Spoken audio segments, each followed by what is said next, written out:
첫째는 말 그대로 복음이 부끄럽지 않다. 복음 때문에 당하는 고난이 부끄럽지 않다는 뜻이에요. 둘째는 반대로 내가 이 복음을 너무나 자랑스럽게 생각해서 그래서 자랑스럽게 여긴다는 거예요. 이 후자의 의미가 더 강합니다. 복음이 너무나 자랑스럽기 때문에 내가 이런 고난과 수고를 전혀 마다할 생각이 없다라는 뜻이죠. 우리는 이 사도 바울의 고백 앞에서 두 가지 질문을 스스로 던져야 할 줄 믿습니다. 첫째는 나는 복음을 부끄러워하고 살진 않았는가? 나는 지금 복음을 부끄러워하고 있진 않은가? 둘째, 지금 복음을 부끄러워하지 않는다고 하더라도 복음을 매우 자랑스럽게 생각하고 있는가? 복음이 왜 자랑스러운지 그 이유를 내가 명확하게 알고 있는가? 나는 나의 삶을 통해 그 자랑스러운 복음을 자랑하고 있는가? 질문해야 될 줄로 믿습니다. 기쁨의 서신이라고 말하는 빌립보서를 보면 이 사도 바울이 복음을 얼마나 자랑스럽게 생각했는지, 얼마나 기뻐했는지 알 수 있는, 공감할 수 있는, 깨달을 수 있는 말씀이 있어요. 빌립보서 3장 8절입니다. 같이 읽도록 하겠습니다. 시작. 또한 모든 것을 해로 여김은 내 주 그리스도 예수를 아는 지식이 가장 고상하기 때문이라. 내가 그를 위하여 모든 것을 잃어버리고 배설물로 여김은 그리스도를 얻고. 그리스도 예수를 아는 지식이 가장 고상하다고 말합니다. 어떻다고요? 가장 고상하다. 따라하겠습니다. 가장 고상합니다. 뭐가요? 복음이, 예수 그리스도가, 그를 아는 지식이 가장 고상하다고 말해요. 이것을 위해서 모든 것을 잃어버리고 배설물로 여긴다라고 말합니다. 이게 무슨 뜻이에요? 다른 것은 다 더럽다는 뜻입니까? 복음 말고 다른 것은 다 더러운 것이다 라고 말하는 거예요? 아니죠. 찬란한 복음, 영광스러운 예수 그리스도 앞에서 세상의 빛나는 진리들, 세상의 놀라운 진리들과 비교할 때 세상에 빛나던, 내가 그 책을 읽고 그것을 깨닫고 그 지식을 얻고 너무너무 기뻐했던 바로 그 지식들이 빛을 잃는다는 거예요. 왜? 복음의 영광이 너무 찬란해서. 그 빛나던 진리들이 자꾸 초라해져서 희미한 빛이 되고 만다는 뜻입니다. 저 태양이 얼마나 빛납니까? 저 태양이 얼마나 큽니까? 얼마나 태양이 크고 강렬하면요, 이 멀리 떨어진 1억 5천만 킬로미터가 떨어진 이 지구가 이 태양의 힘에 의해서 떠나지 않고 돌고 있잖아요. 그렇죠? 어마어마한 힘이에요. 그런데 이 태양보다 더 큰 별이 있어요. UY 스콜피라는 초거성이 있는데 이 태양의 몇 배냐면 적어도 1700배에서 크게는 2100배. 그 태양의 2배도 큰데 1700배, 2100배. 그런 별 앞에 여러분, 이 태양은 그냥 작은 달처럼 느껴지는 거예요. 초라해지는 거예요. 마치 그런 현상이라는 것이죠. 세상에 있는 것들이 별 볼 일 없는 게 아니라 그 대단한 복음 앞에서 그렇게 된다는 거예요. 사랑하는 성도 여러분, 우리는 인문학적 소양을 가져야 합니다. 복음은 인문학적 소양을 도외시하지 않습니다. 역사나 철학이나 소설이나 문학이나 신화, 여러분, 이런 것들을 우리가 읽고 누려야 하죠. 복음을 전하는데, 변증하는데 매우 유용합니다. C.S. 루이스 같은 사람은 신학자고 철학자고 탁월한 문학가였죠. 그러나 우리는 종종 목적과 수단을 잘 구분하지 못하는 경향이 있습니다. 복음보다 인문학에 더 매료가 되거나 인문학을 오히려 더 높이 평가하는, 성경은 좀 구닥다리인데 이 인문학은 근대적이고 현대적이고 혁신적이고 아름다운 것이고 탁월한 것이라고 생각하는 그런 우를 범하곤 합니다. 참으로 어리석은 태도입니다. 이 사도 바울의 고백을 보세요. 그 태도를 보세요. 그가 뭐라고 얘기합니까? 복음에 비하면, 영광스러운 예수 그리스도에 비교하면 내가 배웠던 들었던 어떤 지식도 존재도 다 빛을 잃어버리고 만다. 태양 앞에 촛불과 같은 존재가 되고 만다. 여러분, 어둠 속에 촛불은 얼마나 유용합니까? 책도 읽고 일상생활을 하게 하는데, 그 촛불을 들고 대낮에 12시에 태양이 쨍쨍 내리쬐는 대낮에 들고 나가 보세요. 그 빛이 어때요? 환해요? 아니요. 이 촛불이 켜졌나 안 켜졌나도 잘 확인이 안 돼요. 무의미한 빛이 돼요. 바로 이런 현상이라는 거예요. 어디 앞에서? 복음 앞에서, 그리스도 예수를 아는 지식 앞에서 세상의 지식들은 그와 같다라고 말하는 거예요. 사도 바울은 한 걸음 더 나아갑니다. 자, 이 느낌을 잘 이해해야 돼요. 내가 이해하고 느끼는 복음과 성경이 말하고, 이 복음을 위해 헌신하고 이 복음을 우리에게 전했던 사도 바울이 생각하는 복음에 대한 생각이 얼마나 다른지, 복음 그 자체의 영광이 얼마나 큰지를 생각하라는 거예요. 사도 바울은 이렇게 얘기합니다. 나는 그 복음을 위해서라면 어떤 일도 가능하다. 심지어는 죽는 일까지도 가능하다라고 말합니다. 빌립보서 1장 20절 21절에 같이 읽겠습니다. 시작. 나의 간절한 기대와 소망을 따라 아무 일에든지 부끄러워하지 아니하고 지금도 전과 같이 온전히 담대하여 살든지 죽든지 내 몸에서 그리스도가 존귀하게 되게 하려 하나니 이는 내게 사는 것이 그리스도니 죽는 것도 유익하니라. 아멘. 여러분, 내가 가진 것 중에 가장 소중한 게 뭐겠습니까? 목숨보다 더 소중한 게 있겠습니까? 아무리 대단한 지식이라도, 아무리 어마어마한 천만금의 재산도 생명 하나 바꿀 수 있겠습니까? 못 바꾸죠. 대단한 부자도 죽을 위기에 그 재산이 무슨 소용이 있겠습니까? 죽음과 생명을 바꿀 수 있다면 바꾸죠. 그만큼 중요한 게 생명입니다. 그런데 사도 바울이 뭐라고 얘기해?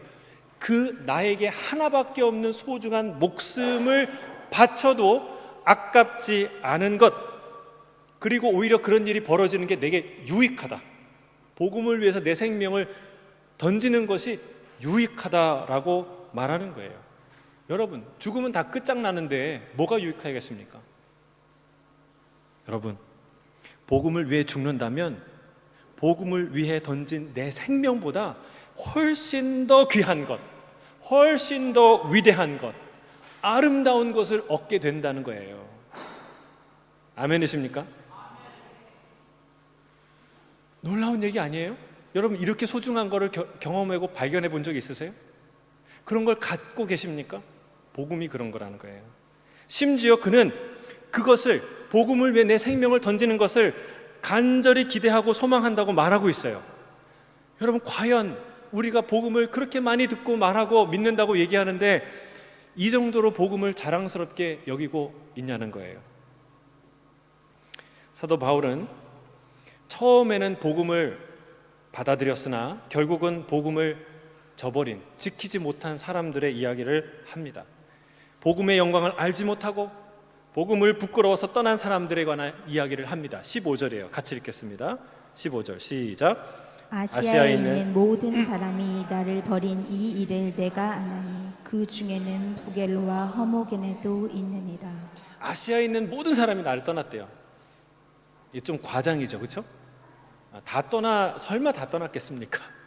떠날 수는 없죠. 그러니까 성경에 이런 과장들이 좀 있어요. 이거는 거짓말을 하는 게 아니라 그 심경을, 마음을 표현하는 거예요. 예를 들면 성경에 우리 큐티 할 때 이번 주에 아둘람 동굴에 모든 유다 사람들이 다윗에게 왔다고 표현하지 않습니까? 그런데 진짜 모든 사람이 왔을까요? 성경에 뭐라고 표현하냐면 환난당한 모든 자, 빚진 모든 자, 마음이 원통한 자가 다 그에게로 모였다라고 얘기했는데 다 왔을까요? 정말 모든 사람이 왔을까요? 아니라는 건 우리가 다 알아요. 여러분, 유다의 모든 사람이 어떻게 다 올 수 있겠어요? 그것은 말 그대로, 문자 그대로의 올, 전부란 뜻이 아닙니다. 올 만한 모든 사람들이, 감당하기에 벅찰 정도로 많은 사람들이 몰려들었다라는 뜻이죠. 제가 예전에는 잘 몰랐는데 목회를 하면서 느끼고 알게 되는 사실이 있어요. 몇 명이 떠났는데 다 떠난 것, 모든 사람이 다 가버린 것 같은 그런 충격과 마음을 느낄 때가 있습니다. 물론 이 남아있는 사람들이 그럼 나는 남아있는 우리는 뭐냐 이렇게 얘기하시니까 그런 표현은 할 수는 없죠. 그러나 그런 마음에 충격이 들곤 합니다. 그런 마음이요. 지금 사도 바울이 그런 마음을 고백을 하는 거예요. 아시아에 있는 사람이 다 나를 떠났다. 홀로 버려진 것 같은 그런 충격을 사도 바울이 경험한 거예요. 부겔로와 허모게네, 그는 믿고 아꼈던 동역자였습니다. 복음의 사역을 함께 했던 자들이었어요. 함께 꿈을 꾸던 자들이었어요. 그러나 그들이 어느 순간에 복음을 배신하고 사도 바울을 배신하고 떠나버린 거예요. 그게 안타까운 거예요. 그들이 뭘 배신한 겁니까? 뭘 버린 겁니까? 그들이 버린 복음의 영광이 무엇입니까? 오늘 그걸 사도 바울이 얘기하는 거예요. 너무나 안타까워서 사랑하는 디모데에게 권고하는 겁니다. 얘기하고 또 얘기하는 거예요. 내게 들은 바 바른 말을 지켜라. 내가 내게 부탁한 아름다운 것을 지키라 했던 말을 또 해요. 신신당부죠. 여러분, 근데 여기에 우리가 잘 들을 표현이 있어요. 복음을 두 가지로 표현하는데, 첫째는 바른 말이라고 해요. 내게 들은 바른 말. 이거는요, 바른 말은 사운드예요. 사운드 독트린이에요. 건강한 교리를 뜻해요. 둘째는요, 내게 부탁한 아름다운 것이라고 말해요. 그러니까 복음을 표현하는 두 가지, 건강한 교리, 아름다운 것이라고 말하고 있어요. 복음을 우리가 왜 뺏기지 말아야 되는지, 왜 지켜야 되는지, 복음이 왜 중요한지를 깨우치는 아주 중요한 두 가지 표현입니다. 자, 복음은 뭐라고? 첫째, 저를 따르겠습니다. 복음은 건강합니다. 여러분, 우리가 왜 건강을 지킵니까? 왜 건강을 지킬 수 있습니까? 건강하기 때문이에요. 현재 내게 지켜야 될 건강이 있기 때문에 건강을 지키는 거예요. 여러분, 지킬 건강이 없다면 어떻게 건강을 지키겠습니까? 마찬가지예요. 여러분, 복음에는 건강함이 있어요. 생명력이 있어요. 그 건강한 복음, 그 복음의 건강함을, 건전함을 다 상실한 위태롭고 병든 신학들과 그 복음은, 건강한 복음 자체는 달라요. 몇 가지만 예를 들어볼까요? 여러분, 과도한 도덕주의로 성경을 해석하는 자들은 율법주의에 빠집니다. 위선에 빠집니다. 회칠한 무덤이 되고 맙니다. 또한 과도한 과학주의에 빠진 사람들은 성경을 인본주의로 해석합니다. 신비는 사라지고 인간적인 윤리만 남습니다. 과도한 신비주의에 치우친 사람들은 은사주의에 빠지고 맙니다. 불로를 외치다가 그 불에 타 죽습니다. 과도한 물질주의에 경도된 사람들은 복음을 번영신학으로 둔갑해놓고 만들어놓고 맙니다. 물질적 축복을 복음으로 포장해 우상숭배의 죄를 범하고 맙니다. 과도한 정치신학으로 성경을 이해하는 자들은 복음을 극단적인 대립과 갈등의 신앙으로 만들고 맙니다. 여러분, 복음은 그렇지 않습니다. 복음은 건강해요. 건강해요. 건강한 것은 특징이 뭐냐면 살린다는 거예요. 복음의 특징은 사람을 살린다는 것입니다. 복음이라고 말하는데 그 복음을 믿고 붙들었는데 그 사람이 시름시름 앓다가 죽었다. 그럼 복음일까요? 아닐까요? 아니에요. 결단코 아닙니다. 복음은 살리는 거예요. 생명을 주는 거예요. 자유를 주는 거예요. 복음은요, 율법주의에 빠진 자들에게 진정한 자유와 해방의 기쁨을 줍니다. 주 안에서 결코 정죄함이 없다는 선언을 하는 것이 복음입니다.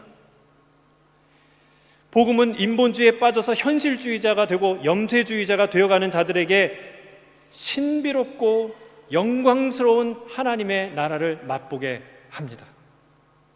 복음은 신비주의나 은사주의에 빠져서 황홀경을 추구하는 이들에게 인격적인 성령님을 경험하게 만듭니다. 내면의 성품의 변화가 진짜 기적이라는 것을 깨닫게 만드는 것이죠. 복음은 물질주의와 번영 신학에 물들은 빠진 자들에게 가난한 자 같으나 많은 일을 부욕해 하는 하늘의 능력을 맛보게 합니다. 복음은 과도한 정치 신학에 빠져 갈등과 대립의 길을 가는 자들에게 원수마저 사랑할 수 있는 십자가의 능력을 경험하게 하는 것입니다. 여러분, 이게 복음이에요. 건강한 거예요. 살리는 거예요. 여러분, 이런 복음을 붙들어야 하지 않겠습니까? 이런 복음을 지켜내야 되지 않겠습니까? 수많은 사람을 병들게 하고 치우치게 하고 다투게 하고 갈등하게 하고 무너지게 만드는 세상의 이론을 붙들어야 되겠습니까? 여러분, 이 복음 지켜내시기를 주의 이름 축복합니다. 두 번째는요, 따라하겠습니다. 복음은 아름답습니다. 왜 아름다울까요? 왜 아름다울까요?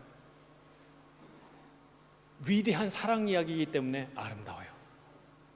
위대한 사랑 이야기이기 때문에 아름답습니다. 여러분, 이보다 더 감동적인 사랑의 이야기는 만들어낼 수, 상상할 수 없습니다.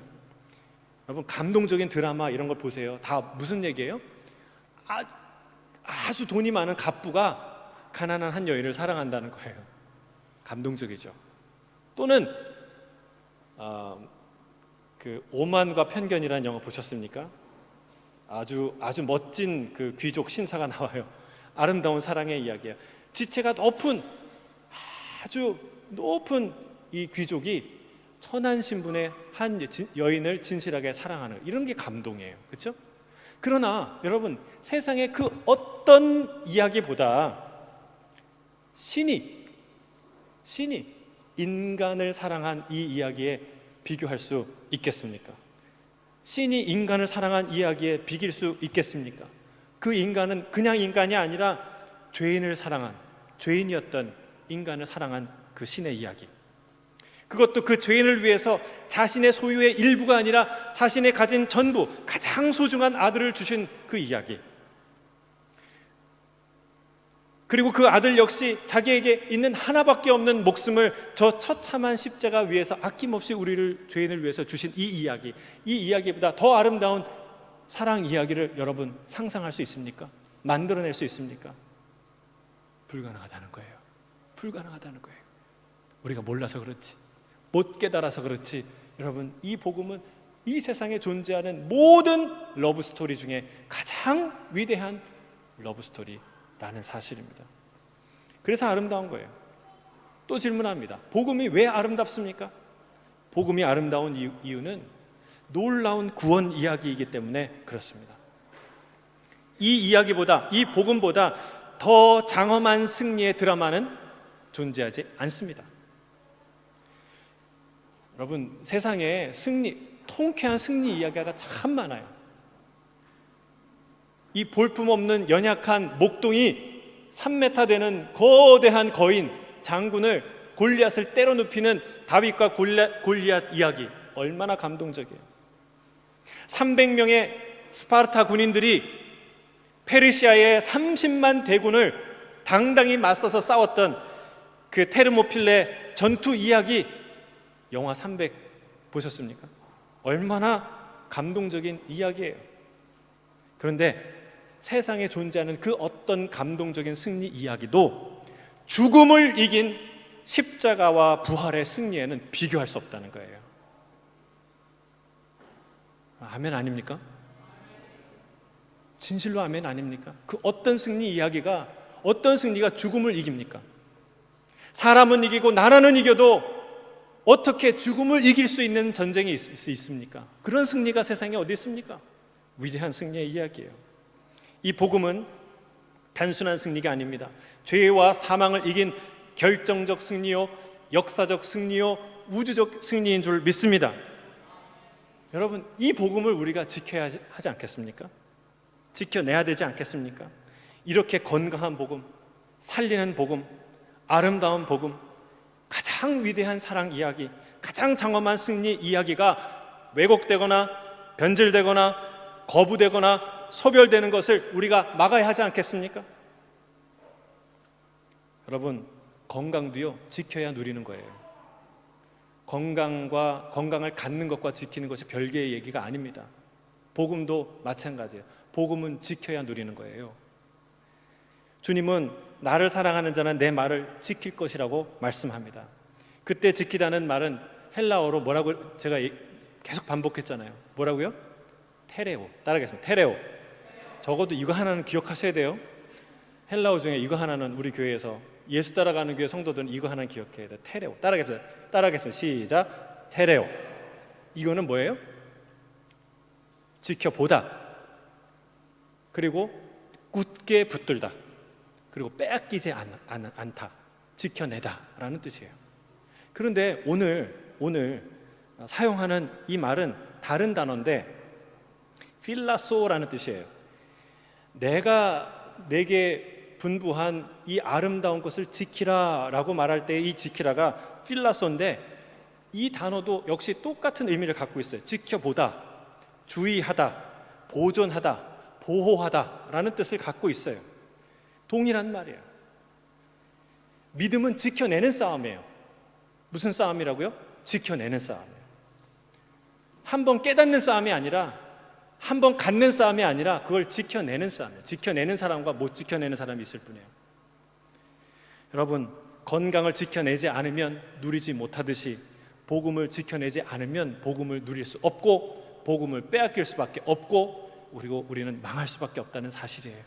여러분, 복음을 지켜내는 저와 여러분 되시길 주의 이름으로 축복합니다. 근데 그 복음을 지키고 싶어요. 지켜내고 싶어요. 그럼 뭘로 지킬까요? 무엇으로 지킬까요? 어떻게 하면 지킬 수 있을까요? 그 방법까지 사도 바울이 알려주고 있어요. 13절 14절에 같이 읽겠습니다. 시작. 너는 바른 말을 본받아 지키고 심령으로 말미암아 내게 부탁한 아름다운 것을 지키라. 자, 세 가지를 얘기하는데 그리스도 예수 안에 있는 무엇과 무엇? 믿음과 사랑으로 지키라. 또 우리 안에 거하시는 누구로? 성령으로 말미암아 지키라. 그러니까 종합해 보면 세 가지. 뭐예요? 믿음, 사랑, 성령.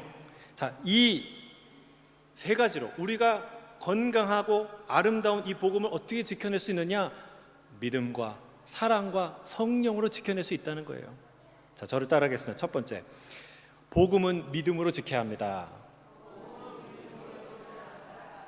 우리는 흔히 이해가 되어야 믿어진다 생각해요. 근데 실제는 그렇지 않아요.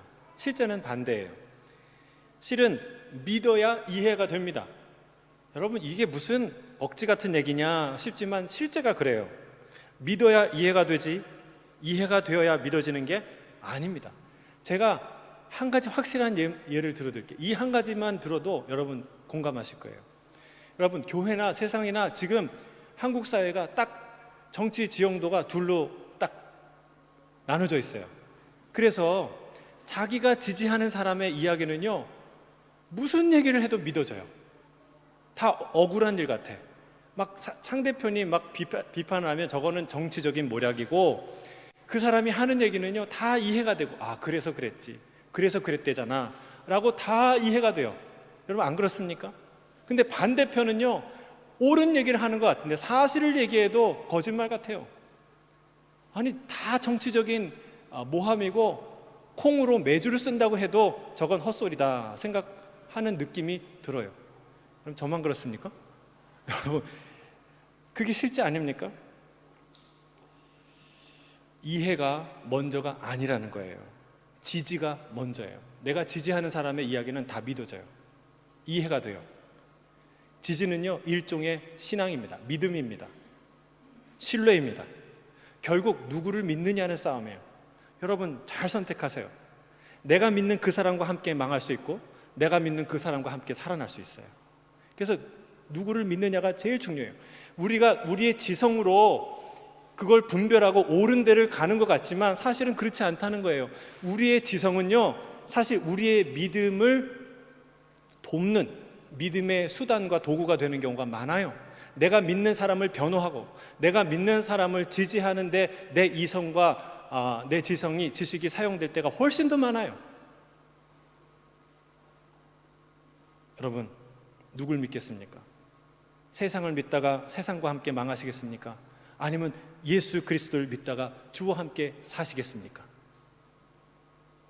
여러분, 세상 그 누구보다 확실하게 믿을 수 있는 분은 누구예요? 예수 그리스도인 줄 믿습니다. 그를 믿어야, 그의 편이 돼야, 그를 지지해야, 그분을 붙들어야 복음이 믿어진다는 거예요. 여러분, 우리가 한낱 정치 지도자는 그가 나를 위해서 해준 것도 없는데 뭘 해도 다 믿어지고 믿어주고 싶은데, 당신 하고 싶은 대로 다 해 라는 말이 나오는데, 예수님은 그렇지 않아요. 예수님께는 예수님이 조금만 서운하게 하면 막 마음이 낙심이 되고, 그러실 수 있냐 그러고, 하나님 살아계신 게 맞냐 그러고. 여러분, 그게 얼마나 어리석은 모습이에요. 하나님이 뭘 해도 나 주님을 믿어요, 지지해요, 주님 내가 신뢰해요, 주님 나에게 복 주시려고 그러는 거죠. 이게 믿음이라는 거예요. 그런 믿음을 가질 때 하나님의 복음이, 하나님 말씀이 이해된다는 거예요. 여러분, 실제로 그래요. 실제로 이해되어서 믿는 게 아니라 믿는 걸 이해하게 돼 있다는 거예요. 그래서 복음을 누가 지키냐? 주님을 신뢰하는 사람, 믿는 사람, 주님을 지지하는 사람, 주님 편인 사람, 그 사람이 복음을 지킬 수 있다. 믿음으로 복음을 지키시길 주의 이름 축복합니다. 둘째는요, 따라하겠습니다. 복음은 사랑으로 지켜야 됩니다. 복음은요, 심오한 세계관이에요. 온전한 진리예요. 그러나 복음은 하나의 논리가 아닙니다. 이론이나 학문이 아닙니다. 복음은요, 사랑이에요. 사랑. 따라하겠습니다. 복음은 사랑입니다. 사랑으로 읽고, 사랑으로 전하고, 사랑으로 묵상하고, 사랑으로 연구하고, 사랑으로 순종해야 되는 거예요. 사랑 없는 지성으로 복음을 대하면 결국은 복음을 잃어버리게 됩니다. 주의 제자들이 복음을 열심히 전했죠. 목숨을 걸고 전했죠. 왜 그렇게 할 수 있었을까요? 그 복음에 대한 완전한 지적 동의가 있었기 때문에 그랬나요? 맞아요. 복음에 대해서 완전한 지적 동의가 있었어요. 그러나 그게 근본 이유가 아니에요. 주님을 사랑했기 때문에 복음을 전할 수 있었어요. 사도 베드로는 이렇게 얘기합니다. 베드로전서 1장 8절 같이 읽겠습니다. 시작. 예수를 너희가 보지 못하였으나 사랑하는도다. 이제도 보지 못하나 믿고 말할 수 없는 영광스러운 즐거움으로 기뻐하니. 여러분, 요한복음 21장의 메시지, 네가 많은 지식과 많은 경험과 나와 친밀한 관계로 사역하는 게 아니라, 지식으로 사역하는 게 아니라 무엇으로 사역한다고요? 내가 나를 사랑하느냐. 사랑했기 때문에 복음을 전하고, 사랑했기 때문에 그 복음 들고 땅끝까지 가고, 사랑했기 때문에 십자가에 거꾸로 달려서 죽을 수 있는 순교의 길을 간 것이죠. 지성 없는 사랑은 맹목이지만 사랑 없는 지성은 냉랭한 죽음과 같습니다. 사도 바울은 내게 모든 지식이 있어도 사랑이 없으면 내가 아무것도 아니다, nothing이라고 말하고 있습니다. 복음은 우리를 사랑으로 인도하고, 사랑이 복음을 온전하게 붙들게 할 줄로 믿습니다. 사랑이 식으면 복음을 놓치게 돼요. 그래서 오늘 예배 다 드리고 뭐가 있어야 돼요? 뭐가 남아야 돼요? 사랑. 주님을 사랑하는 마음이 더 커져야 돼요. 그래야 그 복음을 붙들 수 있어요. 예배를 드리고 성경을 읽는데 마음이 냉랭하다, 여러분, 그러면 그 복음을 놓칠 수 있어요. 주님을 사랑하시길 주의 이름 축복합니다. 세 번째요, 따라하겠습니다. 복음은 성령으로 지켜야 합니다. 복음은 내 모든 믿음과 모든 지적 능력과 의지를 총동원해서 지켜야 됩니다. 그러나 그것만으로는 부족해요. 내 믿음도 굳건한 것 같이 생각되는 내 믿음도 때때로 흔들릴 때가 있습니다. 나의 탁월한 지적 능력도 때로는 한계에 부딪힐 때가 있습니다. 나의 의지조차 무장해제될 때가 찾아옵니다.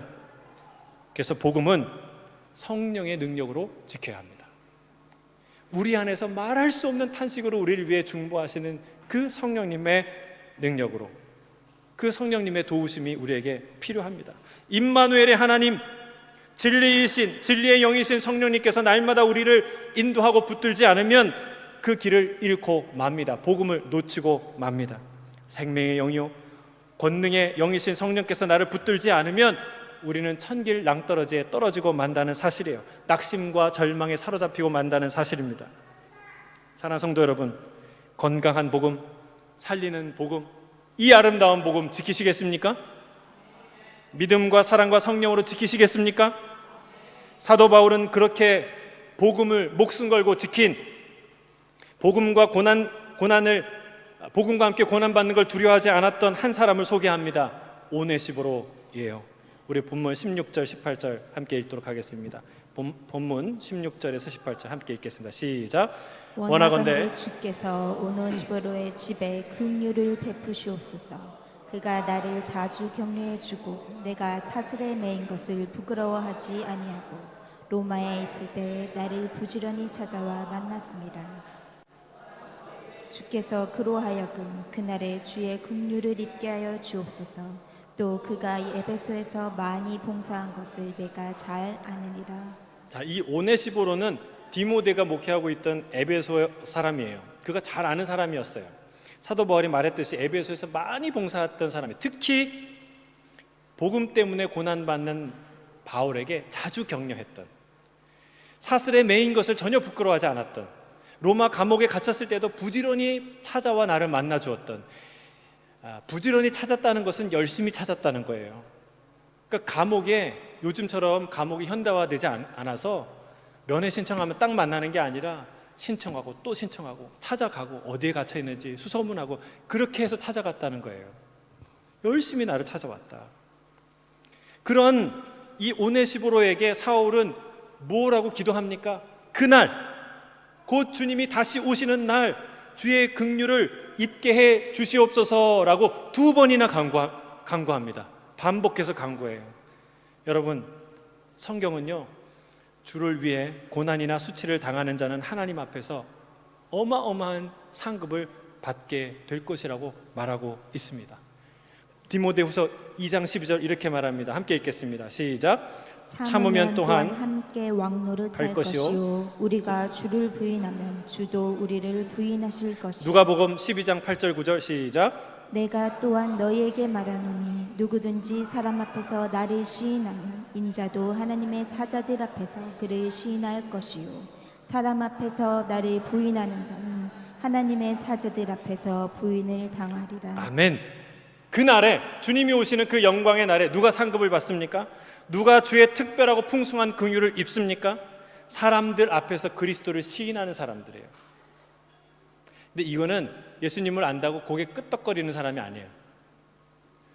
그를 시인한다는 것은 바울과 같이, 오네시보로와 같이, 디모데와 같이 복음을 자랑하고 복음을 기뻐하고 복음을 지키고 복음과 함께 고난마저 주저하지 않는 삶을 뜻하는 것입니다. 사랑하는 성도 여러분, 오늘 말씀을 맺습니다.